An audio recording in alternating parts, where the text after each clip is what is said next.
శ్రేష్టమైన నామాన్ని బట్టి మీకు వందనములు చెల్లిస్తున్నాం తండ్రి. ఈ సాయంకాల సమయంలో మీ పిల్లలముగా మేమందరము నాయన మీ వాక్యం చెంత కూర్చొని మీ మాటలు వినడానికి సిద్ధపడుతుండగా తోడుగా ఉండండి. వినబడుతున్న ప్రతి మాటను నాయన అది మీరు మాకు చెబుతున్నటువంటి మాటగా భావించి మా హృదయంలో భద్రపరుచుకొని వాటి ప్రకారంగా జీవించుటకు సహాయం చేయమని యేసుక్రీస్తు వారి పేరిట ఈ ప్రార్థన మీకు సమర్పిస్తున్నాము తండ్రి. ఆమేన్. ప్రియమైనటువంటి దేవుని వాళ్ళారా, ఏర్పాటు చేయబడిన ఈ కార్యక్రమంలో మన భక్తి జీవితానికి అవసరమైన ఒక ప్రాముఖ్యమైన విషయాన్ని గురించి మనం జాగ్రత్తగా నేర్చుకునే ప్రయత్నం చేద్దాం. ప్రియమైన దేవుని వాళ్ళారా, కృతజ్ఞత మనిషి జీవితంలో ఉండవలసిన అత్యంత ప్రాముఖ్యమైనటువంటి లక్షణంగా ఈ కృతజ్ఞతను మనం చెప్పుకోవచ్చు. అసలు కృతజ్ఞత అంటే ఏంటి అన్నప్పుడు, చేసిన మేలుని మరువక తిరిగి ప్రతిగా మేలు చేయడమే కృతజ్ఞత. ఈరోజు భూమి మీద ఉన్నటువంటి మనుష్యులలో ఈ లక్షణం అనేది లోపించినట్లుగా మనకు కనబడుతుంది. ఎందుకంటే మనుషులు ఎలా మారిపోతున్నారు అనగానే, ఏమండి ఇప్పుడు చేసిన మేలును వెంటనే మర్చిపోవడం అనేది చేయడం మనం చూస్తున్నాం. అందుకే బైబిల్ మనుషుల విషయంలో మాట్లాడుతూ ఏమనిందన్నప్పుడు, మనుషులు కృతజ్ఞత లేనివారు అని చెప్పింది. అండి, బైబిల్ చెప్పిందా మనుషుల్లో కృతజ్ఞత లేదు అని? చెప్పింది. ఎక్కడ చెప్పింది? ఒకసారి మనం జాగ్రత్తగా బైబిల్లోకి వెళ్ళి చూడగలిగితే, అపోస్తులుడైన పౌలు గారు తిమోతికి రాసినటువంటి 2వ పత్రిక 3వ అధ్యాయము మొదటి వచనం నుండి మనం జాగ్రత్తగా చూడగలిగితే, తిమోతికి రాసిన 2వ పత్రిక 3వ అధ్యాయము మొదటి వచనం నుండి, అంత్య దినములలో అపాయకరమైనటువంటి కాలములు వచ్చునని తెలుసుకొనుము అంటున్నాడు. ఏమండి, ఈ పత్రిక రాసిందేమో పౌలు గారు. ఎవరికి రాశారు అన్నప్పుడు తిమోతికి రాశాడు. తిమోతికి పత్రికను రాస్తూ పౌలు గారు ఈ 3వ అధ్యాయం మొదటి వచనంలో ఏం చెబుతున్నాడంటే, ఇదిగో అంత్య దినములు ఉన్నాయి, ఆ అంత్య దినములలో అపాయకరమైనటువంటి కాలములు వచ్చునని తెలుసుకొనుము అన్నాడు. అంటే అంత్య దినాలలో అపాయకరమైనటువంటి కాలములు వస్తాయా? వస్తాయి. ఇంతకీ ఈ మాట ఎప్పుడు రాశాడు అన్నప్పుడు, సుమారు క్రీస్తు శకం 67వ సంవత్సరంలో మరి తిమోతి గారికి పత్రిక రాశాడు. అంటే మొదటి శతాబ్దంలో రాశాడనమాట. మొదటి శతాబ్దంలోని అంత్య దినాల ప్రస్తావన పౌలు గారు చేస్తున్నారంటే, మరి ఇప్పుడు మనం ఉన్నటువంటి కాలం ఏదన్నప్పుడు మనం ఉన్నది కూడా అంత్యకాలమే. అంత్యకాలం అనగానే ఏంటన్నప్పుడు చివరి గడియలు అంటాము. అలాగే ప్రపంచానికి ఆఖరి దినములు అని కూడా మనం అనొచ్చు.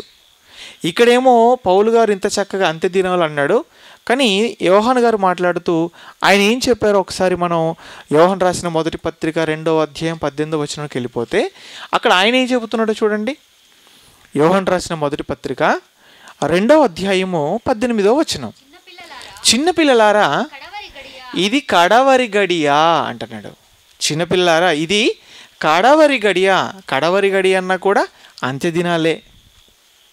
అందుకే చూడండి, మనం మా వాల్ పోస్టర్స్ వేసినప్పుడు లేదా పత్రికలు ప్రింట్ చేయించినప్పుడు వాటిపైన మనం ఒక మాట రాస్తూ ఉంటాం, అంత్యకాలపు పిలుపు చివరి గడియ మేలుకొలుపు అంటాం.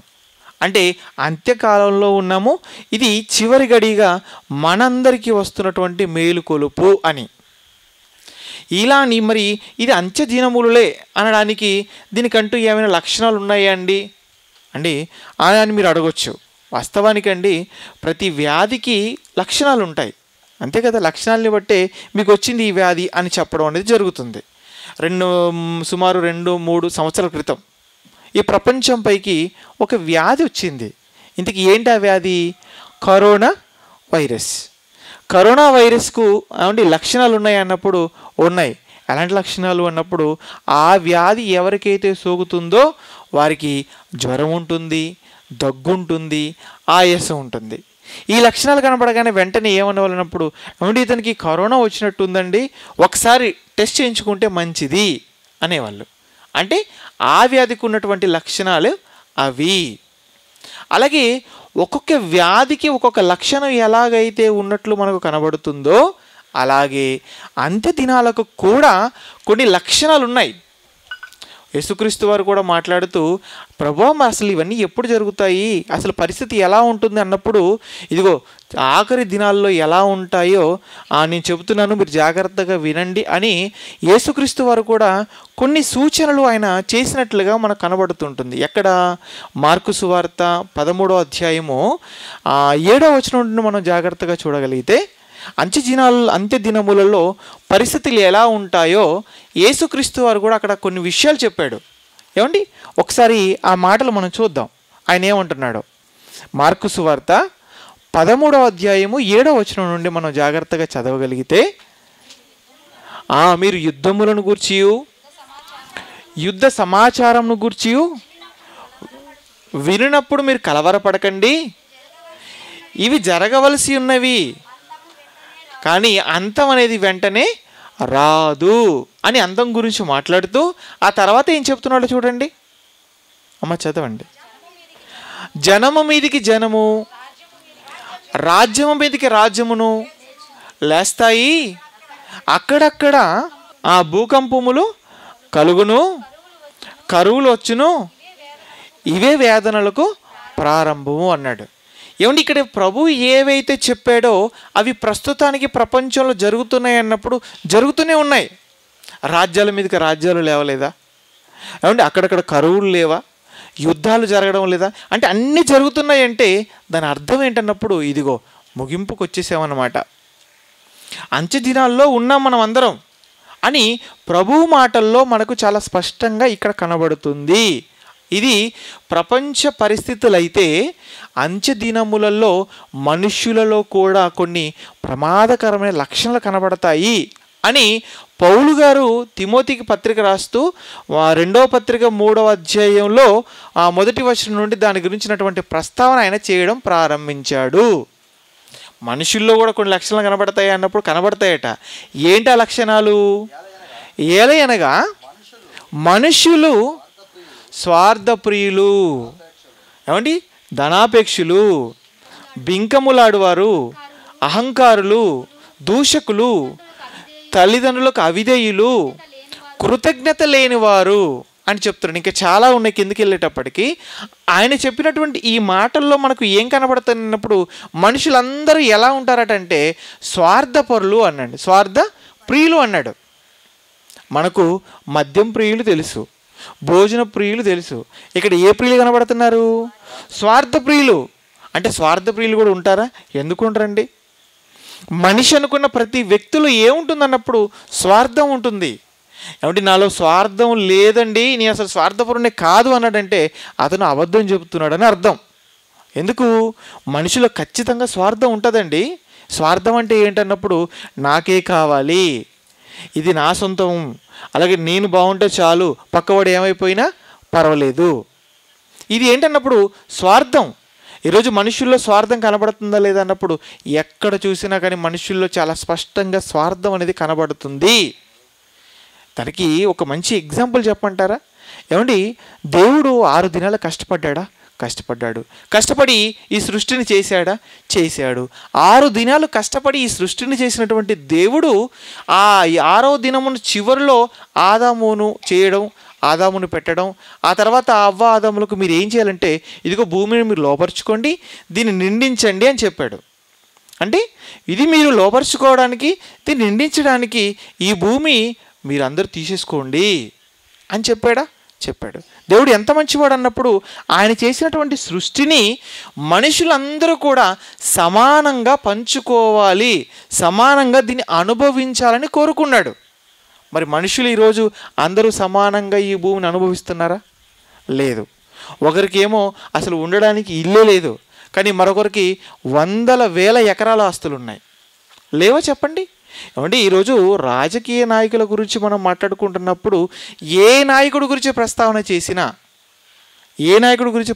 చేసినా వారి ఆస్తుల విలువ ఎంత ఉందన్నప్పుడు వందల ఎకరాలండి, వేల ఎకరాలు. ఎందుకు వేల ఎకరాలు ఉన్నప్పుడు అంటాడు, ఇదిగో నాకు, నా పిల్లలకు, నా మనవరాలకు, మళ్ళీ తర్వాత వాళ్ళకు పుట్టబోయి అంటే తరతరాలకు కూడా తరిగిపోయినటువంటి ఆస్తిని ఏం చేస్తున్నాడు అన్నమాట, కూడబెట్టేస్తున్నాడు అన్నమాట. అంటే ఇదేంటన్నమాట? స్వార్థం. నా వాళ్ళు బాగుంటే చాలు, మిగతా వాళ్ళ గురించి ఆలోచించవలసిన అవసరత నాకు లేదు. ఇది మనుషుల్లో కనబడుతున్నటువంటి స్పష్టమైన స్వార్థపూరితమైన లక్షణంగా మనం చూడగలం. ఇక రెండవది ఏమంటున్నాడు అన్నప్పుడు మనుషులు ఏం చేస్తారట? బింకములాడతారు. అంతే కదండి. అని ఆ స్వార్థ ప్రియులను ధనాపేక్షలు అన్నాడు. మనుషుల్లో ఏముంటుంది? ధనాపేక్ష. ఏమండి, ధనము కావాలి మనిషికి అన్నప్పుడు కావాలి. డబ్బే నాకు వద్దు అనడానికి లేదండి. డబ్బు అసలు నాకు వద్దు అనడానికి లేదు. డబ్బు మనిషికి కావాలా? కావాలి. డబ్బు కావాలి అని దాని కొరకు కష్టపడి సంపాదించడం పర్వాలేదు, కానీ ఆపేక్ష ప్రమాదం. ఎంత ప్రమాదం అన్నప్పుడు ఇదే తిమోతికి మొదటి పత్రిక రాస్తూ 6వ అధ్యాయం 10వ వచనంలో పౌలు గారు మాట్లాడుతూ ఏమంటాడంటే, ఇదిగో ధనాపేక్ష సమస్త విధములైన కీడులకు మూలం అన్నాడు. అంటే ధనాపేక్ష నీకు ఉంటే ఇది ఏం చేస్తుంది అన్నప్పుడు సమస్త విధములైన కీడుల్లో నిన్ను పడివేస్తుంది అన్నాడు. ఈరోజు డబ్బు డబ్బు డబ్బు, ఆస్తులు ఆస్తులు, సంపాదన సంపాదన సంపాదన అని దీని వెనక పరిగెడుతున్నటువంటి మనుషులు ఎన్ని రకాల కీడుల్లో పడిపోతున్నారో మనం చూడట్లేదా? చూస్తున్నాం. అది కావాలనుకుంటాడు, దాన్ని పొందుకోవడం కొరకు, దాన్ని సంపాదించుకోవడం కొరకు. ఏమండి, నిజాయితీగా దాని కొరకు వెళ్ళడం పక్కన పెట్టేసి అడ్డదారుల్లో వెళ్ళిపోతున్న వాళ్ళు ఎంతమంది లేరు చెప్పండి? ఎంతోమంది. ప్రభుత్వ రంగ ఆఫీసుల్లో కావచ్చు, లేదంటే ఏమండి కొన్ని పనుల విషయాల్లో కావచ్చు, మనం వెళ్ళి పని చేయమని అడిగితే, అందరూ అనట్లేదంటే నేను కొంతమంది గురించి మాత్రమే మాట్లాడుతున్నాను. మనం పని చేయమని అడిగితే వాళ్ళు ఏం ఎక్స్పెక్ట్ చేస్తారన్నప్పుడు లంచం కాదా చెప్పండి? ఏమంటే యథార్థంగా మనం మాట్లాడుకుంటే అసలు లంచం అనేది ఇవ్వకుండా ఎక్కడైనా ఏ పనైనా జరిగే పరిస్థితి ఉందా చెప్పండి? లేదు. బిడ్డ పుడితే బిడ్డకు పుట్టిన రోజుకు సంబంధించి బర్త్ సర్టిఫికేట్ దగ్గర నుంచి మొదలు పెడితే చనిపోయిన తర్వాత ఇచ్చే డెత్ సర్టిఫికేట్ వరకు మనిషి జీవితంలో ప్రతి చోట లంచంతోనే పని అవుతున్నట్లుగా మనకు కనబడుతుంది. వారికి జీతాలు వస్తున్నాయి కదా, వాటితో వాళ్ళు తృప్తి పొందొచ్చట లేదు. ఆస్తులు కూడబెట్టాలంటే ఎలా వెళితే అవుతుంది అన్నప్పుడు సక్రమమైన మార్గంలో వెళితే కూడబెట్టడం కష్టం. ఎలా వెళ్ళాలి? అక్రమమైన మార్గంలో వెళ్ళాలి. దీన్ని ఏమంటారన్నప్పుడు ధనాపేక్ష. ఇలా ధనం పట్ల ఆపేక్ష కలిగి ఎంతమంది వారి జీవితాలను కోల్పోయారు, ఎంతమంది కుటుంబాలను పాడు చేసుకున్నారు, ఎంతమంది వారి జీవితంలో ఉన్న బంధాలను తెంపుకున్నారు చెప్పండి? లేదా? ఏమంటే డబ్బు కోసం విడిపోయిన వాళ్ళు లేరా చెప్పండి? ఎంత దారుణమైన విషయం అంటేనండి, ఇంటి ఆస్తుల తగాదా విషయంలో గొడవ పడిపోయి సంవత్సరాలు గడిచినా సరే మాట్లాడుకున్నటువంటి అన్నదమ్ములు లేరా? ఎంతోమంది ఉన్నారు. ఇంతకీ ఎంత స్థలం దగ్గర వాళ్ళకు గొడవ అంటే 1 గజం అంతే. 1 గజం విషయంలో ఆయన తగ్గక ఈయన తగ్గక పోలీసులకు వెళ్ళిపోయి కోర్టులకు వెళ్ళిపోయి గొడవలు పెట్టేసుకొని కర్రలతో కొట్టుకొని అవసరమైతే బంధాలు తెంపేసుకొని విడిపోయిన వాళ్ళు ఎంతమంది లేరు చెప్పండి? ధనాపేక్ష ఏం చేస్తుంది అన్నప్పుడు ఇదిగో కీడులను తీసుకొచ్చి పెడుతుంది. దాని విషయంలో నువ్వు జాగ్రత్తగా ఉండాలి. కానీ ఏమంటున్నాడు అన్నప్పుడు ఇదిగో ధనాపేక్ష మనుషుల్లో కనబడుతుంది అని పౌలు గారు చాలా చక్కగా చెప్పాడు. ఇంకా మరో లక్షణం దాని తర్వాత దేని గురించి మాట్లాడుతున్నాడు అన్నప్పుడు మనుషులు బింకములాడతారు అన్నాడు. బింకములు మనుషుల్లో కనబడడం లేదన్నప్పుడు చాలా కనబడతాయి బింకాలు. బింకం అంటే ఏంటన్నప్పుడు కొంతమంది మాటల్లో ఎలా ఉంటుంది అన్నప్పుడు ఏమంటారంటే, నేనేమంటే ఏమనుకుంటున్నావు, నేనేంటో తెలుసా, నాతో పెట్టుకోవద్దు, నేను తలుసుకుంటే ఏమైనా చేయగలని కాళ్ళ దగ్గర వేస్తూ ఉంటారు. అంటే ఈడేడనమాట, ఇటు బింకములాడేవాడు అనమాట. ఏమండి వీళ్ళు మాటలు ఎలా ఉంటాయంటేనండి, మాట కోటలు దాటుతుంది, కాలు మాత్రం గడప కూడా దాటదు. వీళ్ళు బింకములాడిపోతూ ఉంటారు. సమయం వచ్చిందంటే మాత్రం కంటికి కనబడరు. మాటలు మాత్రం ఎలా చెప్తారంటే అమ్మో అసలు వాళ్ళ మాటలతోటే ఏమండి ప్రపంచం మొత్తం చూపించేస్తారు. అంటే బింకములు మనుషుల్లో కనబడడం లేదా ఈ లక్షణం ఉన్నప్పుడు చాలా కనబడుతుంది. ఇంకా తర్వాత ఏమంటున్నాడు, అహంకారులు. మనుషుల్లో అహంకారం లేదా చెప్పండి? అహంకారము గర్వము కనిపించడం లేదా అండి మనుషుల్లో? ఇది కూడా చాలా స్పష్టంగా కనబడుతుంటుంది. ఎవరికైనా కానండి తగ్గించుకునే స్వభావం ఉంటుందా చెప్పండి? ఎక్కడైనా తగ్గించుకునే స్వభావం ఉంటుందా? తగ్గించుకోవడం ఇష్టం ఉంటుంది, హెచ్చించుకోవడం. ఎలా అన్నప్పుడు నేను చాలా గొప్పోడిని అంటాడు. ఏ విషయంలో నువ్వు గొప్పోడివి? నిజంగా బైబిల్ ప్రకారంగా ఎవరు గొప్పోళ్ళు తెలుసా? తను తాను తగ్గించుకుని వాడే బైబిల్ ప్రకారంగా గొప్పోడు. కొంతమంది కూర్చునే విషయంలో కావచ్చు, వేదిక మీదకి పిలిచే విషయంలో కావచ్చు, ఎక్కడ కొంచెం అటు ఇటు అయినా సరే ఊరుకోరండి, మొఖాలు మార్చేస్తారు. అసలు నేనేంటి, నా స్థాయి ఏంటి, నేను మీకు కనబడలేదా, నన్ను పిలవరా అంటారు. ఎందుకు అంత ఇది నీకు? అలా ఉండకూడదు. మనుషుల్లో అహంకారం అనేది కనిపించకూడదు. కానీ మనుషుల్లో ఏముంటుంది అంటున్నాడు ఇక్కడ? అహంకారం ఉంటుంది అని చాలా చక్కగా చెప్పేశాడండి. తర్వాత ఏం చెప్తున్నాడు చూడండి, దూషకులు. దూషణ మాటలండి. దూషణ మాటలు అంటే ఏంటనుకుంటున్నారు? బూతు మాటలు, ఆనరాని మాటలు, మాట్లాడకూడని మాటలు మాట్లాడడం లేదా ఈరోజు చెప్పండి? ఏమండి ఎంత దారుణమైన పరిస్థితి ఈరోజు సమాజంలో కనబడుతుందంటే, బైబిల్ పట్టుకొని మీ జీవితాలని బాగు చేస్తాము, వినండి, ఆలోచించండి, అర్థం చేసుకోండి, మీ ప్రవర్తన మార్చుకోండి అని వాక్యం చెప్పడానికని వెళుతుంటే ఎలా దూషిస్తున్నారు తెలుసా అండి? మీ దేవుడి గురించి మాకు చెప్పొద్దు, కరపత్రాలు ఇక్కడ పంచొద్దు, పోస్టర్లు ఇక్కడ అంటించొద్దు, ఏమనుకుంటున్నావని ఏమండి భయంకరమైనటువంటి దూషణ మాటలు అనేది పలకడం లేదా చెప్పండి? దూషణ మాటల దగ్గర ఆగిపోవడం లేదండి, దాడులు చేస్తున్నారు, కొడుతున్నారు, చివరికి చంపడానికి కూడా సిద్ధపడుతున్నారు. ఏమండి వారికి ఉన్నటువంటి చెడ్డ లక్షణం అది, వారు నేర్చుకుంది అదే. ఏంటన్నప్పుడు ఇదిగో తిట్టడం, కొట్టడం అదే. కానీ బైబిల్ మనకి ఏం చెప్పింది? ఎంత మంచి సంస్కారాన్ని నేర్పింది బైబిల్ అన్నప్పుడు, దూషించిన నువ్వు తలదించుకోను ఆయన. ఎందుకు? మన ప్రభు ఏం చేశాడు? ఇదిగో కుడి చెంప మీద కొడితే ఎడమ చెంప చూపించమన్నాడు. ఆయనకు ముళ్ళ కిరీటం పెట్టినా ఏమనలేదు, కొరడాలు కొట్టినా ఏమనలేదు, సిలువ వేస్తున్నా ఆయన ఏమనలేదు. ఆయన ఎన్ని దూషించారు చెప్పండి? ఏమండి ఆయన పడినటువంటి దూషణ మాటలు ఈరోజు అందులో మనం సగమైన పడుతున్నామా చెప్పండి? లేదు. అంటే ఎలాంటి పరిస్థితి ఈరోజు సమాజంలో కనపడుతుంది అన్నప్పుడు, దూషకులు మంచిని స్వీకరించే స్థితిలో లేరండి. ఎవరికైనా సరే మీరు వెళ్ళి కూర్చోబెట్టి 4 మంచి మాటలు చెప్పే ప్రయత్నం చేయండి, వింటారనుకుంటున్నారు, వినరు. మీరు ఇలా కూర్చోబెట్టి మంచి మాటలు చెబుతామంటే నువ్వు మాకు చెప్పొద్దు, అయినా నువ్వు మాకు చెప్పడం ఏంటి?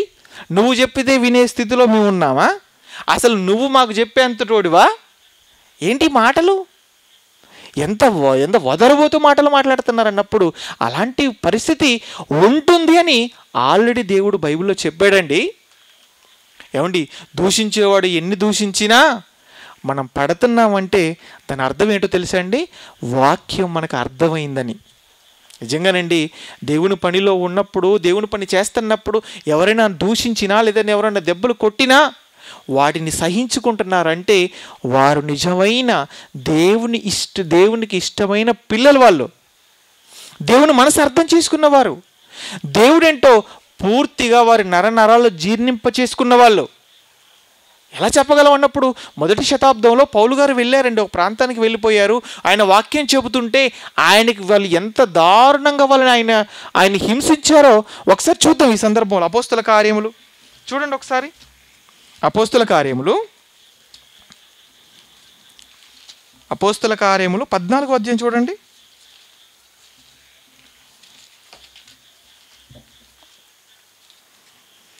అపోస్తల కార్యములు 14వ అధ్యాయము 19వ వచనం నుండి చూడండి. అంతియోక్య నుండి యూకోనియా నుండి యూదులు వచ్చి జనసమూహములను తన పక్షమును చేసుకొని పౌలు మీద రాళ్ళు రువ్వి అతడు చనిపోయినని అనుకొని పట్టణము వెలుపలికి అతను ఈడ్చిరి. అయితే శిష్యులు అతని చుట్టూ నిలిచి ఉండగా అతడు లేచి పట్టణములో ప్రవేశించి మరునాడు బర్నబాతో కూడా దెర్బేకు బయలుదేరి వెళ్ళిపోయాడు. ఇక్కడ ఏం జరిగిందన్నప్పుడు పౌలు గారండి, పౌలు చాలా జ్ఞానవంతుడని మనం మాట్లాడుకుంటాం కదా. అంత జ్ఞానవంతుడైనటువంటి ఆయన, ఎంతో గొప్పగా వాక్యాన్ని ప్రకటించేటువంటి ఆయన పైనే ఏం చేశారన్నప్పుడు రాళ్ళు రువ్వారు, రాళ్లతో కొట్టారండి ఆయన్ని. రాళ్లతో కొడితే ఆయన ఏమైనా ప్రభువుని వదిలిపెట్టాడా? వదిలిపెట్టలేదు. అలాగని ఆయన వెంబడిస్తున్నటువంటి శిష్యులు ఆయన వదిలిపెట్టారా? వదిలిపెట్టలేదు. మనమైతే ఏం చేస్తాం చెప్పండి? ఎవరైనా ప్రభువుని గురించి ప్రకటిస్తున్నప్పుడు 4 మాటలు తిట్టినా లేకపోతే కొట్టినా ప్రభుకో దండం, బైబిల్కో దండం, ఇంకోసారి బైబిల్ ముట్టుకొని ప్రభు మాట మాట్లాడడం. అది మన పరిస్థితి. ఆయన అక్కడ రాళ్లతో కొట్టేశారండి. భయంకరమైనటువంటి హింస ఆయనకి. ఎంత దారుణమైన పరిస్థితి అండి. చచ్చిపోయాడు అనుకుని ఈడ్చి పడేశారని రాయబడి ఉంటుంది ఆయన గురించి. ఈడ్చిరి అంటే చచ్చిపోయేంతగా కొట్టేశారు. కొట్టినా సరే ఆయన ప్రభువుని విడిచిపెట్టలేదు. ప్రభు పనిలో ఆయన ఇంకా వేగంగా ముందుకెళ్ళిపోయాడండి. అంటే మన జీవితంలో కూడా దూషణలు వచ్చినప్పుడు, మనల్ని ఎవరైనా కొట్టినప్పుడు మనం ఏమనుకోవాలన్నప్పుడు, మొదటి శతాబ్దంలో క్రైస్తవులకు ఏవైతే సంభవించాయో అవి నా జీవితంలో సంభవిస్తున్నాయి. అంటే వారి భక్తి జీవితం ఎంత సరైనదిగా ఉందో నా భక్తి జీవితం కూడా అలాగే ఉంది అని ఆనందపడి ఇంకా వేగంగా మనం ముందుకెళ్ళిపోవాలి. ఏమండి, ఇది అపోస్తల కార్యంలో మరొక మంచి సందర్భం మనకు కనబడుతుంటుందండి. పేతురు గారు, యోహాను గారు యేసుక్రీస్తుని గురించి వాక్యాన్ని ప్రకటిస్తూ ఉంటారు. వాక్యాన్ని ప్రకటిస్తున్నటువంటి ఆ సమయంలో ఏమండి, క్రీస్తుని గురించిన వాక్యం ప్రకటిస్తుంటే చూసి తట్టుకోలేక వాళ్ళిద్దరిని పట్టుకొని వచ్చేస్తారు. పట్టుకొని వచ్చి వాళ్ళిద్దరిని ఏం చేస్తారన్నప్పుడు బెత్తములతో వాళ్ళని కొడతారు. కొట్టి ఏమంటారన్నప్పుడు, మీరు క్రీస్తుని గురించి ప్రకటించడానికి వీల్లేదంటారు. అప్పుడు వాళ్ళు ఏమంటారు, అయ్యా మీకు దండం, మీరు ఇప్పటికే బెత్తలతో ఒళ్ళు హూనవేట కొట్టేశారు, కాబట్టి మీరు చెప్పినట్టుగానే క్రీస్తుని గురించి మేము ప్రకటించమన్నారా? అనలేదు. వాళ్ళు ఏమంటారన్నప్పుడు, మేము కన్న వాటిని విన్న వాటిని చెప్పకుండా ఉండలేమన్నారండి. అదండి భక్తి, అదండి వాక్యాన్ని అర్థం చేసుకున్న వాళ్ళు చేసే పని. అంటే మన జీవితంలో కూడా ఇవన్నీ వస్తేనే మనం సరైన దారిలో ఉన్నామని అర్థం. అసలు ఏమండి, ఆదివారం రాగానే చర్చికి రావడం, చర్చిలో చక్కగా ఫ్యాన్ కింద ఏ చెమట చుక్క కారకుండా ఫ్యాన్ కింద కూర్చోవడం, అయ్యగారు చెప్తుంటే వాక్యం వినడం, ప్రార్థన చేయడం, మనకు దోషంత కానుక వేసేయడం, ఇంటికి వెళ్ళిపోవడం, మరలా వారం రావడం, ఇదే మనం చేస్తున్నామంటే మన భక్తి సరైనట్టు కాదు. దేవుని పనిలో మనం కష్టాలు, బాధలు, దూషణలు అనుభవించడం అనేది జరుగుతుందంటే మన భక్తి సరైనది. అలాంటి పరిస్థితి మన జీవితంలో వచ్చినప్పుడు మనం చాలా ఆనందపడాలి. అమ్మో, ఇట్టి భాగ్యానికి నన్ను పాత్రుని చేసావా తండ్రి అని ఆనందపడాలి. భక్తిలో ఇంకా మనం బలంగా మనం ముందుకు వెళ్ళాలి. అదండి, దూషణలు జరుగుతున్నాయి. ఏమంటే పరిస్థితులు కొన్ని చోట్ల ఎలా ఉన్నాయన్నప్పుడు అసలు బైబిల్ పట్టుకొని బజార్లో నడుచుకుంటూ వెళ్ళడానికి కూడా భయపడే పరిస్థితి. ఇందాక వచ్చినప్పుడు అన్నయ్య చెబుతున్నాడు, గుజరాత్ రాష్ట్రంలో పరిస్థితి ఎంత దారుణంగా ఉందనంటే అక్కడ బైబిల్ పట్టుకొని వెళ్ళడానికి కూడా లేని పరిస్థితి అట. సువార్త సభలు పెట్టుకునే పరిస్థితి లేదట. చాలా గడ్డు కాలం క్రైస్తవులు అక్కడ అనుభవిస్తున్నారని చెప్పాడు. నిజంగా అలాంటి పరిస్థితి మనకు వస్తే ఏం చేస్తామని అన్నాడు. బైబిల్ వదిలేద్దామా? వదిలేయకూడదండి. ఎవరైతే ఇదిగో నాగలి మీద చేయి పెట్టినవాడు వెనుకకు తిరిగి చూడకూడదు, వెళ్ళిపోవాలంతే. కష్టమైన, బాధైన దేవుని పనిలో ముందుకు సాగడమే నిజమైన భక్తి అవుతుంది. ఏమంటున్నాడు పౌలు గారు ఇక్కడ తిమోతికి రాస్తూ, దూషించే వాళ్ళుగా మారిపోతారు మనుషులు అన్నాడు. ఆ తర్వాత ఇంకేం చెప్తున్నాడు చూడండి, తల్లిదండ్రులకు అవిధేయులు అన్నాడు.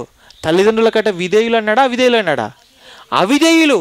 ఈరోజు మనుషులను మనం చూస్తున్నప్పుడు ఏమండి, తల్లిదండ్రులకు విధేయులుగా ఎంతమంది బ్రతుకుతున్నారన్నప్పుడు ఏమండి, తల్లిదండ్రులకు విధేయులుగా బ్రతుకుతున్న వారు మనకు కనబడడం లేదు. ఎవరు కనబడుతున్నారు అన్నప్పుడు తల్లిదండ్రులకు అవిధేయులైన వారే కనబడుతున్నారు. అవిధేయత అంటే ఏమండి, లోబడకపోవడం, గౌరవించకపోవడం, తిరుగుబాటు చేయడం. అంటే తల్లిదండ్రులు కూడా తిట్టడం, వాళ్ళని కొట్టడం, లేదా ఈరోజు ఈ పరిస్థితి మనకు సమాజంలో కనిపించడం లేదండి, ఎన్ని చోట్ల జరుగుతుందండి. ఎంతోమంది వృద్ధ వయసులో ఉన్నవారు ఏమండి, నా కొడుకు నేను కన్నానండి, పెంచానండి, పెద్ద చేశానండి, వాడికి విద్య బుద్ధులు నేర్పించానండి, మంచి అమ్మాయిని చూసి వాడికి పెళ్లి చేశానండి, వాడి జీవితం సెటిల్ అవ్వడానికి నా జీవితం మొత్తం కూడా వాడి కోసం దారపోసానండి, ఈరోజు వాడు మంచిగా స్థిరపడిన తరువాత వృద్ధాప్యంలో ఉన్నటువంటి నన్ను వాడు చూడడానికి ఇష్టపడడం లేదు, నన్ను ఇంట్లో ఉంచుకోవడానికి కూడా వాడు ఇష్టపడడం లేదండి, చివరికి నన్ను తీసుకెళ్ళి ఎక్కడ పెట్టాడంటే వృద్ధాశ్రమంలో చేర్పించేశాడండి అని బాధపడుతున్నటువంటి తల్లులు తండ్రులు ఎంతమంది మనకు కనబడడం లేదు చెప్పండి. ఎంతోమంది ఉన్నారండి. అంటే మనుషులు తల్లిదండ్రులకు అవిధేయులుగా మారిపోయారన్నప్పుడు మారిపోయారు.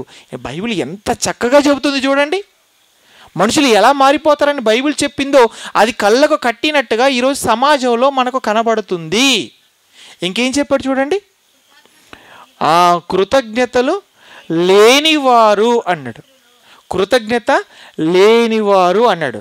ఏమండి, మనుషులు మనం కృతజ్ఞత కలిగిన వారు అని ముందు మాట్లాడుకున్నామా, మనుషులు కృతజ్ఞత లేనివారు అని మాట్లాడుకున్నామా? కృతజ్ఞత లేనివారు అంటే మనకు కావలసినటువంటి మాట వచ్చేసింది. ఈరోజు మనుషుల్లో కృతజ్ఞత ఉందా అన్నప్పుడు లేదు. ఏ స్థాయికి మనిషి వెళ్ళిపోయాడు అని అంటేనండి, మనిషి తనకు సహాయం చేసిన వారిని అట్టే మర్చిపోతున్నాడండి. ఆపదలో ఉన్నప్పుడు, కష్టాల్లో ఉన్నప్పుడు మాట రూపైన, ఆర్థిక పరంగా, వస్తు రూపైన సహాయం చేస్తే ఆ సహాయాన్ని పొందుకుంటున్నాడు. కొంతకాలం తర్వాత సహాయం చేసిన వారిని మర్చిపోతున్నాడు. మర్చిపోవడం లేదా? ఎంతమంది మనం చూడడం లేదు చెప్పండి. అంటే కొంతమంది స్వయంగా మాతో చెప్పుకుంటూ బాధపడిన వారండి, అని ఈరోజు వాడు ఒక స్థితికి వచ్చాడంటే కారణం నేను చేసిన సహాయం అండి. వాడు ఈ స్థితిలో ఉన్నాడంటే నేను వాడి ఈ స్థితికి రావడానికి నేను ఎంతో చేశాను, కానీ అసలు నేను చేసిందంతా మర్చిపోయాడండి అని బాధపడుతున్న వాళ్ళు మనకు సమాజంలో చాలామంది కనబడుతుంటారు. అంటే మనుషుల్లో ఏం లేదన్నమాట, కృతజ్ఞత లేదు. ఇలా బ్రతుకుతున్నటువంటి మనుషులందరినీ చూసి దేవుడికి చాలా బాధ అనిపిస్తుంటుందండి, చాలా బాధ అనిపిస్తుంటుంది. ఎందుకు? మనుషులందరూ కృతజ్ఞత కలిగిన వారిగా ఉండాలని ఆయన కోరుకుంటే మనుషుల్లో అసలు ఆ లక్షణమే కనిపించకుండా పోయింది కనుక, ఆ లక్షణం అనేది మనుషుల్లో కనిపించడం లేదు. మరి మనుషుల్లో ఈ లక్షణం కనిపించడం లేదు, బాగుంది. మరి అసలు ఇది లక్షణం దేవుడిలో ఉందన్నప్పుడు దేవుడిలో పుష్కలంగా ఉందండి. ఈ లక్షణం ఉంది. దేవుడు అనగానే మనం ఏమంటాం అన్నప్పుడు, దేవుడు ప్రేమమయుడండి, కరుణామయుడండి, అవండి, ఆయన దీర్ఘశాంతం కలిగిన వాడండి, ఆయన దయగలిగిన వాడండి, ఎన్నో మంచి మంచి లక్షణాలు ఆయనకు ఉన్నట్టు మనం చెబుతుంటాం కదా. ఆ లక్షణాలన్నింటితో పాటు ఆయనలో ఉన్నటువంటి ఒక గొప్ప లక్షణమే కృతజ్ఞత. అంటే దేవుడు కూడా కృతజ్ఞత కలిగిన వాడు అన్నప్పుడు దేవుడు కృతజ్ఞత కలిగిన వాడు. ఏమండి, ఆయనకు మనం ఏది చేసినా ఆయన మర్చిపోయేవాడు కాదు తెలుసండి, మర్చిపోయేవాడు.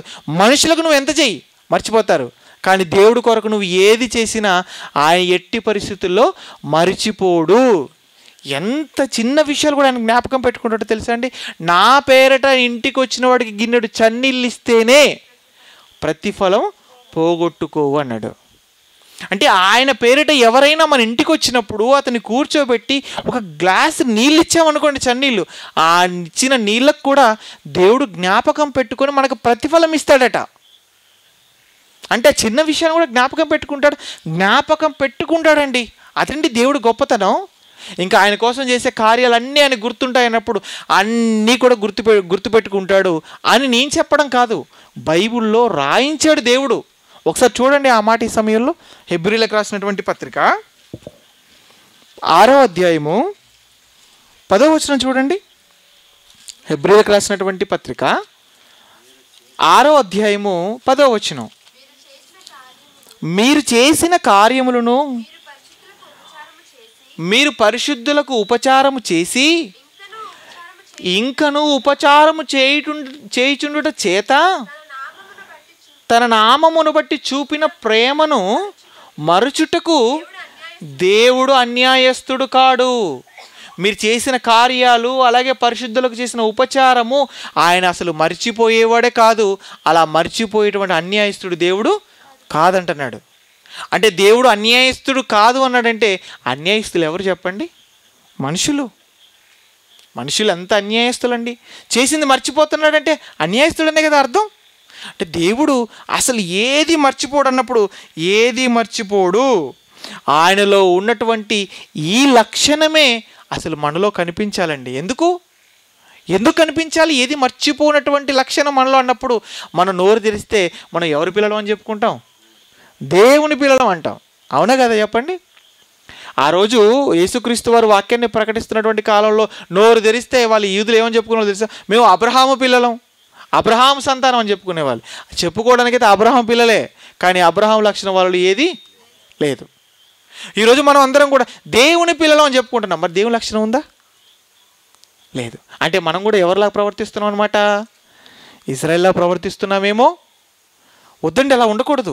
ఇదిగో దేవుడు ప్రతీది ఎలాగైతే జ్ఞాపకం పెట్టుకుంటాడో అన్నిటిని కూడా మనం జ్ఞాపకం పెట్టుకునే వారంగా ఉండాలి. కృతజ్ఞత కలిగిన వారంగా మనం ఉండాలండి. మన జీవితంలో బైబిల్లో ఒక వ్యక్తి కనపడతాడండి. ఆయన జీవితంలో దేవుడు చేసిన ప్రతి దాన్ని జ్ఞాపకం పెట్టుకున్నాడండి. ప్రతి దాన్ని. ఎవరు ఆ వ్యక్తి అన్నప్పుడు ఆయనే దావీదు గారు. దావీదు అనగానే మనం ఎంత మంచిగా ఆయన గురించి మాట్లాడుకుంటామండి. దేవుడే స్వయంగా ఆయన గురించి ఒక సాక్ష్యం చెబుతాడు. ఏంటి ఆ సాక్ష్యం అన్నప్పుడు? దావీదు నా ఇష్టానుసారుడైన మనుష్యుడు, నా ఉద్దేశాలన్నీ కూడా నెరవేర్చినవాడు. ఏమంటే దేవుడు స్వయంగా కలుగ చేసుకొని దావీదు విషయంలో ఆ సాక్ష్యం చెప్పాడంటే ఆయన ఏ స్థాయిలో చేసిన దాన్ని జ్ఞాపకం పెట్టుకునేవాడు, దేవుడు ఉద్దేశాలు నెరవేర్చే విషయంలో ముందుండేవాడు మనకు అర్థం కావాలి. ఎందుకంటే బైబిల్లో కూడానండి పదప్రయోగాలు చేస్తున్నప్పుడు దేవుడు అందరి విషయాల్లో ఇలాంటి పదప్రయోగాలు చేసినట్టుగా మనకు కనబడదు. ఇష్టానుసారుడైన అన్న మాట కావచ్చు, లేదా స్నేహితుడు అనే మాట కావచ్చు, అలాగే నా ప్రియమైన కుమారుడు అన్న మాట కావచ్చు. ఇవి దేవుడు చేసినటువంటి పదప్రయోగాలు అయితే ఇవి అందరికీ చేయడు ఆయన.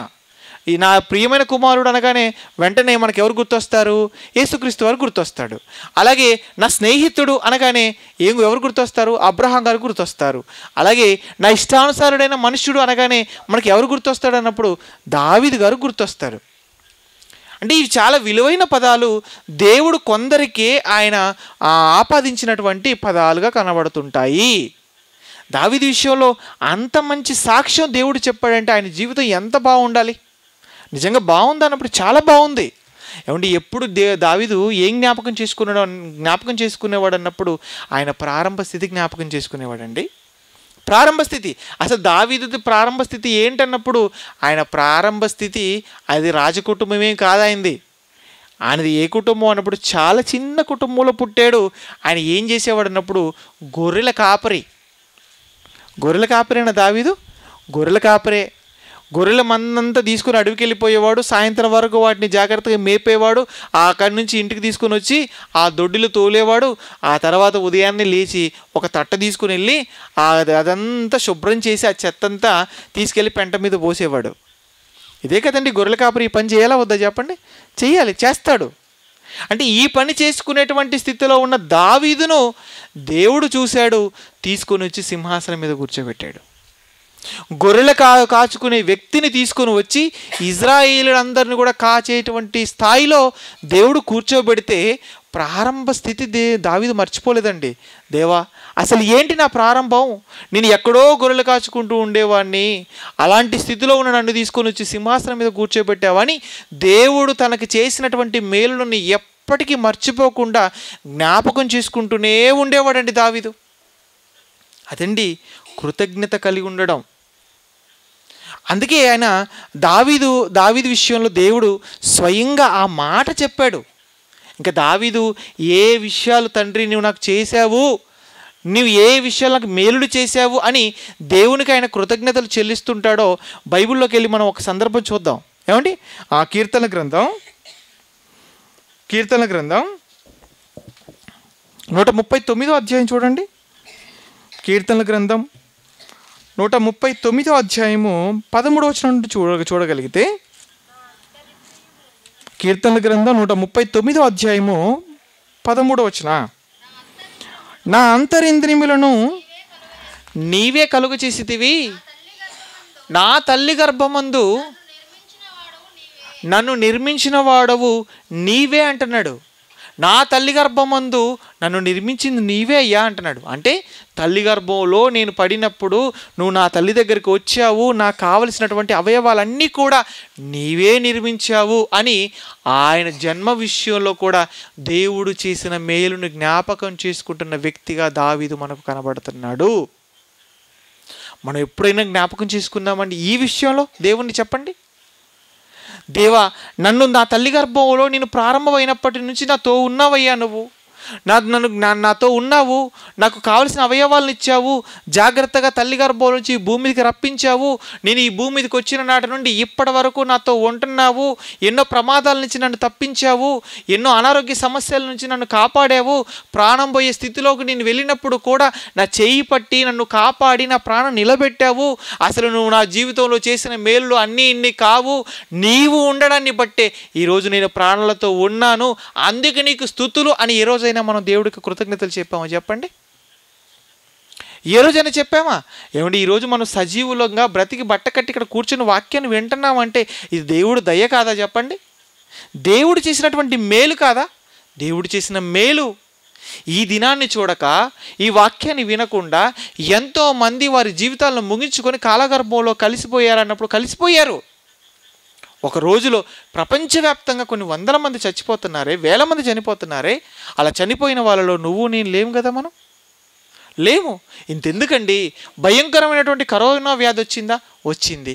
వచ్చినటువంటి ఆ వ్యాధి బారిన పడి మన అనుకున్నటువంటి వారిలో, మన బంధువులలో ఎంతమంది ప్రాణాలను పోగొట్టుకున్నారో మనకు తెలియదా? చెప్పండి. ఎంతోమంది తమ ప్రాణాలను పోగొట్టుకున్నా సరే ఆ భయంకరమైనటువంటి విపత్తు నుంచి ప్రాణాలతో మనం బయటపడ్డాము, ఈ సజీవ లెక్కలో మనం ఉన్నామంటే కారణం దేవుడు కాపాడాడు గనుక. ఈ రోజున ఆలోచించామా? తండ్రి, ఆ రోజు ఆ భయంకరమైన వైరస్ బారిన నన్ను పడకుండా చేశావు, ఒకవేళ పడినా నేను హాస్పిటల్ బెడ్ ఎక్కే పరిస్థితి లేకుండా చేశావు, నా ప్రాణం పోయే పరిస్థితి రాకుండా నన్ను కాపాడావు, నిజంగా నువ్వు చేసిన మేలు చాలా గొప్పది అని ఏ రోజైనా సజీవంగా ఈరోజు ఉండడాన్ని బట్టి మనం దేవుడికి కృతజ్ఞతలు చెప్పామా? లేదు. ఏమండి, ఇంతెందుకు, అంత మేలు చేసిన దాన్ని బట్టి మనం కృతజ్ఞతలు చెప్పడం పక్కన పెట్టేస్తే ఈరోజు మనం 3 పూటలు తింటున్నామా? చెప్పండి. నేను 3 పూటలు తినట్లేదని అనే వాళ్ళు ఎవరైనా ఉన్నారా ఇక్కడ? లేదు. 3 పూటలు ఖచ్చితంగా మనం తింటూనే ఉన్నాం. 3 పూటలు మనం తింటున్నామంటే మనం తింటున్న భోజనం ఎలా వస్తుంది? చెప్పండి. దేవుని దయ కాదా? దేవుడు దయ చేయడాన్ని బట్టే కదా మనకు ప్లేట్లోకి భోజనం వస్తుంది. మరి భోజనాన్ని మనకు దేవుడు ఇచ్చినందుకైనా థ్యాంక్స్ తండ్రి అని చెప్పామా ఎప్పుడైనా? మనం ఎప్పుడు మనం చెప్పలేదండి. ఎప్పుడు కృతజ్ఞతలు చెప్పేవారంగా మనం ఉండట్లేదు. ఎంత బాధ అనిపిస్తుందండి దేవుడికి. మన జీవితంలో దేవుడు చేస్తున్న వాటికి మనం కృతజ్ఞతలు చెప్పేవారంగా మనం ఉండాలి. ఇంకా చెప్పమంటారండి, సమాజంలో మనం ఎంత దారుణంగా వివక్షకు గురైపోయాం అన్నప్పుడు ఈరోజు బైబిల్ పట్టుకొని వాక్యం చెప్పడానికి వెళ్తుంటే ఎంత హీనంగా చూస్తున్నారు, చూడట్లేదా? చూస్తున్నారు. అలాగని కులం పరంగా, మతపరంగా ఎంత భయంకరమైన స్థితి ఈ దేశంలో మనం కావచ్చు, మన పితరులు కావచ్చు అనుభవించారా లేదా? చెప్పండి. అనుభవించారండి. మరి అలాంటి స్థితిలో ఉన్నప్పుడు మనకు ధైర్యం చెప్పింది ఎవరన్నప్పుడు దేవుని వాక్యం. సమాజం ఏమో నువ్వు ఇందులో పుట్టావు కనుక నువ్వు ఇక్కడే ఉండాలి, నువ్వు ఇక్కడ ఈ కులంలో పుట్టావు కనుక నువ్వు ఇంతవరకే నీ లిమిట్ అని భయంకరమైనటువంటి పక్షపాతం, భయంకరమైనటువంటి వివక్ష చూపిస్తున్నటువంటి ఆ సమయంలో దేవుని వాక్యం మన చెవిలో పడింది. ఏమని దేవుని వాక్యం మన చెవిలోకి వచ్చింది అన్నప్పుడు, మీరు తక్కువ వాళ్ళు కాదు, మీరెవరు? రాజులు, మీరు యాజకులు, మీరు దేవుని సమూహం, మీరు చాలా పరిశుద్ధులు, మీరు చాలా గొప్పవాళ్ళు అని దేవుని వాక్యం మన చెవిలో పడిన తర్వాత పోయిన ప్రాణం తిరిగి వచ్చినంత గొప్ప స్థితి మనకు అనిపించలేదా? చెప్పండి. అంటే సమాజం చేత మనం వెలివేయపడే పరిస్థితి మన జీవితంలో వచ్చినా వాక్యం మనల్ని చాలా గొప్పగా చూసిందండి. మరి ఆ స్థితి దేవుడు మనకి ఇచ్చినందుకైనా దేవుడికి మన కృతజ్ఞత చెప్పొద్దా? చెప్పండి. చెప్పాలండి. ప్రతి విషయంలో మనం కృతజ్ఞతలు చెల్లించువారమై ఉండాలని పౌలు గారు చక్కగా చెప్తాడు. ప్రతి విషయంలో అంటే మన జీవితంలో జరిగే ప్రతి దానికి దేవుడికి కృతజ్ఞత చెల్లిస్తూ మన జీవితాన్ని మనం గడపాలి. ఎందుకంటే ఆయన అన్ని చేశాడు కనుక. బైబిల్లో ఒక భక్తుడు మనకు కనబడతాడండి, మనకు తెలిసి ఆయన గురించి.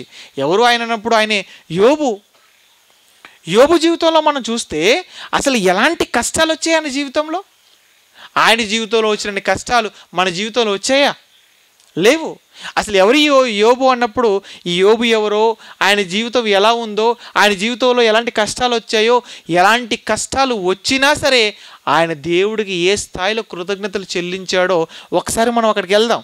ఏమండి, యోబు గ్రంథం 1వ అధ్యాయము 1వ వచనాన్ని మనం జాగ్రత్తగా చూడగలిగితే, యోబు గ్రంథం 1వ అధ్యాయము 1వ వచనం చూడండి. ఊజు దేశమందు యోబు అని ఒక మనుషుడుండెను, అతడు యథార్థవర్తనుడును న్యాయవంతుడునై దేవుని యందు భయము భక్తులు కలిగి చెడుతనం విసర్జించినవాడు. అతనికి 7 కుమారులు ఉన్నారు, అలాగే 3 కుమార్తెలు ఉన్నారు. ఇంకా తనకి 7,000 గొర్రెలు, 3,000 ఒంటెలు, 500 జతల ఎడ్లు, 500 ఆడగాడిదలు అన్నీ కలిగి వాటన్నిటికీ సేవ చేయడానికి బహుమంది పనివారు ఉన్నారట. ఏమండి, మీలో ఎవరికైనా 7,000 గొర్రెలు ఉన్నాయా చెప్పండి? ఉన్నాయి 7,000 గొర్రెలు? 7 గొర్రెలే లేవు. ఒకటైనా ఉందా? ఒక్కటి కూడా లేదు. ఆయనకి ఎన్ని ఉన్నాయట? 7,000 గొర్రెలు ఉన్నాయటండి. ఆ తర్వాత 3,000 ఒంటెలు. ఎన్ని ఒంటెలు? 3,000 ఒంటెలు. అసలు ఒంటెలు మనకు చూడడానికి కూడా లేవు. ఆయనకి 3,000 ఒంటెలు ఉన్నాయట. ఆ తర్వాత 500 జతల ఎడ్లు. 500 జతల ఎడ్లు అంటే మొత్తం ఎన్ని అనమాట? 1000. మనకు ఒకటి కూడా లేదు. ఆయనకి 1000 ఉన్నాయట. ఇంకా ఆడగాడిదలు ఎన్ని ఉన్నాయి? 500 ఆడగాడిదలు. అసలు మన బజార్కి ఏంటి, ఒక గాడిద వస్తేనే మనం వింతగా చూస్తాం, అంతేనే కదా చెప్పండి? ఇంకా చెప్పాలంటే గాడిదని చాలా సులువుగా మాట్లాడుతుంటారు, కానీ అసలు గాడిద కూడా చాలా విలువైందేనండి. గాడిద పాలు ఎంతో తెలుసా? ఎంతో తెలుసా? లీటరు గాడిద పాలు సుమారు 2,000 20,000 అన్నంగా విన్నాను నేను. ఈ మధ్యకాలంలో తెలంగాణ రాష్ట్ర నాగర్ కర్నూలు ప్రాంతంలో ఒక అతను 4 కోట్ల రూపాయలు పెట్టుబడి పెట్టి ఏ ఫామ్ పెట్టాడు అన్నప్పుడు డాంకీ ఫామ్ పెట్టాడు. ఎందుకు అని అంటే గాడిద పాలు చాలా దాంట్లో ఔషధ గుణాలు ఉంటాయి అని అది పెట్టేసి రోజుకు ఒక 10 లీటర్ల పాలు వస్తున్నాయట. వాటన్నిటిపైన 1,000 రూపాయలు సంపాదిస్తున్నాడట. ఏమమ్మి? గాడిద పాలు అమ్మి. అసలు గాడిద అంటే ఎంత చీప్గా చూస్తాం చెప్పండి? ఎవరైనా తిట్టేటప్పుడు ఏ పద ప్రయోగం చేస్తాం మనం? గాడిద అంటాం. కానీ ఆ గాడిద పాలు అమ్మే అతను లక్షలు సంపాదిస్తున్నాడు. చూడండి మరి ఎలా ఉంది విచిత్రం. ఇతనికి 500 ఆడగాడిదలు ఉన్నాయి. ఎంత ఆస్తి ఉంది చెప్పండి? ఏమండి, చక్కగా 7 కొడుకులు ఉన్నారు, 3 కూతుళ్ళు ఉన్నారు. ఏమండి, ఇన్ని 100,000 ఎడ్లు కావచ్చు, ఆడగాడిదలు కావచ్చు, ఇంత సంపద ఉంది ఆయనకి. ఇంత ఉంది. అన్నిటితో చాలా ఆనందంగా బ్రతుకుతున్నాడండి. చాలా సంతోషంగా బ్రతుకుతున్నాడు. చాలా ఆనందంగా ఆయన జీవితం గడిచిపోతున్నటువంటి సమయంలో పరలోకంలో ఒక మీటింగ్ జరిగింది. ఆ మీటింగ్ ఎవరు అటెండ్ అయ్యారు? అపవాది అటెండ్ అయిందండి. పరలోకంలో జరిగే మీటింగ్కి దీనికి ఎందుకండి అసలు ఆహ్వానం వచ్చింది? అంటే అసెంబ్లీలో కూడా చూడండి, ఏముండాలన్నప్పుడు ఇదిగో అధికార పక్షం ఉండాలి, ప్రతిపక్షం కూడా ఉండాలి. అధికార పక్షం ప్రతిపక్షం 2 ఉంటేనే కదా అసలు విషయం ఏంటనే తెలుస్తుంది. మరి మొత్తం అధికారం దేవుడి చేతుల్లోనే ఉంది, ఆయన ఉన్నాడు అక్కడ. ప్రతిపక్షం కూడా రావాలి అందుకే దానికి ఆహ్వానం ఇచ్చాడు. అది వచ్చిన తర్వాత ఆయన ఉండి ఏ విషయం గురించి మాట్లాడినా బాగుండేదండి. ఎవరి గురించి ఎత్తాడు? యోబు గురించి ఎత్తాడు. ఇప్పుడు ఇద్దరు బాగానే ఉన్నారు. కష్టాలు ఎవరికి? యోబుకి వచ్చాయి. చూసావా, అపవాది ఎక్కడి నుంచి వస్తానంటే భూమి మీద అటు ఇటు తిరుగుతూ వచ్చాను నేను అనగానే వెంటనే నా ప్రాణం ఆగకుండా యోబు వచ్చి నువ్వు చూసావా అనగానే, ఎందుకు చూడలేదు నేను?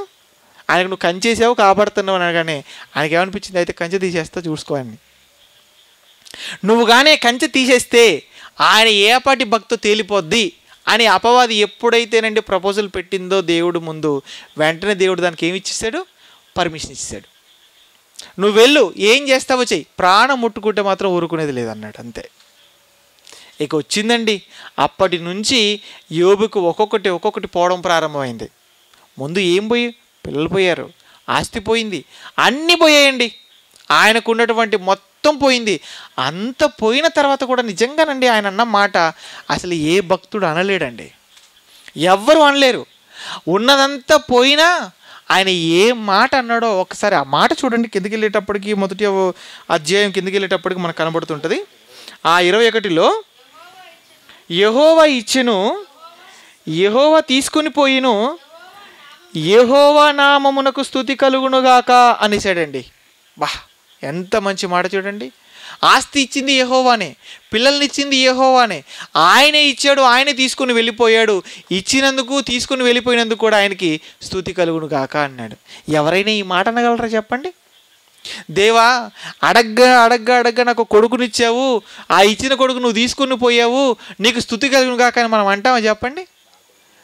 మనం ఏమంటాము? మన కొడుకు కానీ ప్రాణం పోయిందంటే మన నోటి నుంచి వచ్చే మొట్టమొదటి మాట ఏంటంటే, దేవా, ఊరిలో ఎంతమంది పిల్లలు లేరు, ఎంతమంది ఉండగా వాళ్ళందరినీ విడిచిపెట్టి తీసుకుని వెళ్ళిపోవడానికి నా కొడుకే దొరికాడా అంటావు. అంటే ఊళ్ళో ఉన్న వాళ్ళందరూ పోయినా పర్లేదు కానీ నా కొడుకు ఉండాలని. అది మనం అంటే ఏ స్థాయిలో ఉన్నాం చూడండి. యోబుతో పోల్చుకుంటే భక్తిలో ఆయనకున్నదంతా పోయినా దేవుణ్ణి అసలు నిందించలేదండి. అంత గొప్పవాడు. ఆ స్థితిలో కూడా కృతజ్ఞతలు చెప్పిన వ్యక్తిగా మనకు యోబు కనబడుతున్నాడు. అంటే పిల్లలు పుడితే దేవుడికి కృతజ్ఞత, పిల్లలు పోయినా దేవుడికి కృతజ్ఞత చెప్పాలి. ఉద్యోగం వస్తే దేవుడికి కృతజ్ఞత, ఉద్యోగం పోయినా కృతజ్ఞత చెప్పాలి. మనం చెప్తామా చెప్పండి? ఉద్యోగం వచ్చిందంటే కృతజ్ఞత కూడిక. కొంతమంది చూడండి, ఉద్యోగం వచ్చిన తర్వాత ఏం చేస్తారన్నప్పుడు కృతజ్ఞత కూడిక పెట్టుకుంటారు. అయ్యగారి దగ్గరికి వస్తారు, వచ్చి అయ్యగారు నాకు ఉద్యోగం వచ్చింది కనుక ఇదిగో మొట్టమొదటి జీతం తీసుకొచ్చి ఇదిగో దేవుడికి అంటాడు. మొట్టమొదటి జీతం ఎందుకు? లాస్ట్కి రిటైర్మెంట్ ఎప్పుడు వస్తుంది కదా, అది ఇవ్వచ్చుగా. అది ఇయ్యడు. ఎందుకు? ముందొచ్చేది కొంచెం, చివరిలో వచ్చేది, ముందొచ్చేది ఇస్తాను కానీ చివరిలో వచ్చేది మాత్రం అమ్మమ్మో ఇవ్వడం లేదు. దానికోసం చాలా ప్లాన్లు వేసి పెట్టుకున్నాను ముందే. ఫ్లాట్లు కొనాలి, ఇల్లు కట్టాలి, చాలా ప్లాన్లు ఉన్నాయి దానికోసం. ముందు కొంచెం కనుక పర్లేదు దేవుడికి ఇచ్చేస్తాను. అంటే ఏ స్థితిలో ఉన్నాం చెప్పండి? మనం ఏ స్థితికి ఎదగాలన్నప్పుడు మన జీవితంలో మేలు జరిగితేనే కాదండి, కీడు జరిగినా కానీ దేవుడికి కృతజ్ఞత చెప్పే స్థితికి మనం రావాలి. దానికి మంచి ఉదాహరణ మనకు యోబు కనబడుతున్నాడు. ఏమండి, దేవుడు చేసిన మేలులను మనం జ్ఞాపకం చేసుకుంటూ ఆయనకు కృతజ్ఞతలు చెల్లిస్తూ మన జీవితాన్ని మనం కొనసాగిస్తే ఎంత అద్భుతంగా ఉంటుందో తెలుసా అండి? యోబు జీవితం లాగే ఉంటుంది. అంటే ఎలా అన్నప్పుడు ఆయనకు ముందు పిల్లలు పోయారు, ఆస్తి పోయింది, ఆయన దేవుణ్ణి యోబు విడిచిపెట్టలేదండి. విడిచిపెట్టకుండానండి భయంకరమైనటువంటి స్థితిలోకి వెళ్ళిన దేవుణ్ణి అంటిపెట్టుకునే ఉన్నాడు కనుక ఆ తర్వాత యోబు ఎంత పోగొట్టుకున్నాడో పోగొట్టుకున్న దానికి రెట్టింపిచ్చాడు దేవుడు. అంటే నిన్ను నన్ను దేవుడు చూస్తాడన్నప్పుడు చూస్తాడు. మంచిగా ఉన్నప్పుడు కాదు, కష్టాల్లో ఉన్నప్పుడు కూడా ఆయన్ని అంటిపెట్టుకుని మనం ఉండగలిగితే ముందు కష్టం వచ్చినప్పుడు మనం ఎంత పోగొట్టుకుంటామో దానికి రెట్టింపిచ్చే దేవుడు మన దేవుడు. అంటే మనం ఏ స్థితిలో ఉన్నా దేవుడికి కృతజ్ఞతలు చూపించే వారంగా మనం ఉండాలి తప్ప కృతజ్ఞత హీనులుగా మాత్రం మనం ఉండకూడదు. అలా ఎప్పటికీ మనం మారిపోకూడదు. చివరి దినాల్లో ఉన్నామండి మనం, అంత్య దినాల్లో ఉన్నాం. అంత్య దినాల్లో అపాయకరమైన కాలంలో అన్నాడు, మనుషులు స్వార్థపరులు అన్నాడు, కృతజ్ఞత లేనివారని పౌలు గారు చాలా చక్కగా చెప్పాడు. అంత్య దినములు అంటే ఇదిగో యేసుక్రీస్తు వాడు రాకడ సిద్ధంగా ఉంది. ఆయన ఎప్పుడు వస్తాడు? ఆయన ఇప్పుడు రావచ్చు, ఈ రాత్రికి రావచ్చు, రేపు ఉదయం రావచ్చు, ఎల్లుండి రావచ్చు. ఆయన ఎప్పుడు వస్తాడో మనకు తెలీదు. అంటే ఆయన రాకడకు మనం సమీపంగా ఉన్నాం, ప్రమాదం అంచునున్నాం. మరి ఈ పరిస్థితుల్లో మనం దేవుడికి కృతజ్ఞతలు చెల్లిస్తూ దేవుడు చేసిన వాటిని జ్ఞాపకం చేసుకుంటూ దేవుడికి నచ్చే విధంగా మన జీవితాన్ని మనం కొనసాగించకపోతే మన జీవితం భయంకరమైనటువంటి అగ్నిగుండానికి ఆహుతి కాక తప్పదు. కనుక ప్రియమైనటువంటి దేవుని వారలారా, దేవుడిలో ఉన్నటువంటి గొప్ప లక్షణం అండి చేసిన మేలుని మరువక కృతజ్ఞతలు చూపించడం. ఏమండి, మన జీవితంలో కూడా ఎంతోమంది మనకు ఎన్నో చేసిన వాళ్ళు ఉంటారు. కొంతమంది వాక్యం నేర్పించిన దైవ సేవకులు ఉంటారు, కష్టాల్లో ఉన్నప్పుడు డబ్బులు సహాయం చేసిన వాళ్ళు ఉంటారు, మాట రూపైనా మనకు ధైర్యం చెప్పిన వాళ్ళు ఉంటారు. అలాగే ఇదిగో మనం ప్రాణాపాయ స్థితిలో ఉంటే చివరికి మనకు రక్తం ఇచ్చిన వాళ్ళు కూడా ఉంటారు. మనల్ని కాపాడిన వాళ్ళు ఉంటారు. మన జీవితంలో మనకి ఎంతమంది అయితే మేలులు చేశారో ఆ మేలులు చేసిన ప్రతి ఒక్కరిని మనం ఎప్పుడు జ్ఞాపకం పెట్టుకోవాలి తప్ప మర్చిపోయే వారంగా మనం ఉండకూడదు. ఇంకొక మాటలు చెప్పాలంటే దేవుడు చేసిన వాటిని మనం జ్ఞాపకం చేసుకుని దేవుడికి కృతజ్ఞతలు కలిగి మనం జీవించగలిగితే ఈ భూమి మీద బ్రతుకుతున్నంత కాలం మనకు మేలు చేసిన వారిని మనం ఎవరిని మర్చిపోవండి. అది అంటే దేవుడికి కృతజ్ఞత కలిగి ఉన్నామంటే ఎవరిని మనం మర్చిపోం. ఎందుకంటే దేవుడి కంటే ఎక్కువ మనకి ఎవరు ఏమీ చేయలేదు. దేవుడు చేసినంత చేశారు చెప్పండి ఎవరైనా? దేవుడు చేసినంత మేలు ఎవరు చేయలేదండి. దేవుడు చేసినవన్నీ మనం మాట్లాడుకుంటూ పోతే ఈ రాత్రికాల సమయం కాదు, మనకు నెలలు కూడా సరిపోవు. అంత చేశాడు ఆయన. అంత చేసిన వాడిని మనం జ్ఞాపకం పెట్టుకున్నామంటే మన జీవితాల్లో కొన్ని సందర్భాల్లో కొన్ని విషయాలు మేలు చేసిన వాడిని మనం మర్చిపోగలమా? మర్చిపోలేం. గుర్తుపెట్టుకుంటాం. అంటే దేవుడు చేసినటువంటి వాటిని గుర్తుపెట్టుకొని దేవుడికి కృతజ్ఞత కలిగి మనం జీవించగలిగితే ఆటోమేటిక్గా మనకు మేలు చేసిన వాళ్ళందరి పట్ల మనం కృతజ్ఞత కలిగి మనం జీవించగలం. కనుక ప్రియమైనటువంటి దేవుని వారలారా, మనలో ఉండాలన్నప్పుడు కృతజ్ఞత అనే లక్షణం ఖచ్చితంగా ఉండాలి. ఈ లక్షణాన్ని మనం కలిగి ఉన్నామంటే మనం ఎవరి పిల్లలంగా పిలువబడతామో? దేవుని పిల్లలంగా పిలువబడతాము. కనుక దీన్ని ఎప్పుడు కలిగి ఉండేవారంగా, దీన్ని మన జీవితంలో ఎప్పుడు కొనసాగించే వారంగా ఉండాలని మనస్ఫూర్తిగా నేను మీ అందరికీ తెలియజేస్తూ ఇంతటితో నా మాటలు ముగిస్తున్నాను.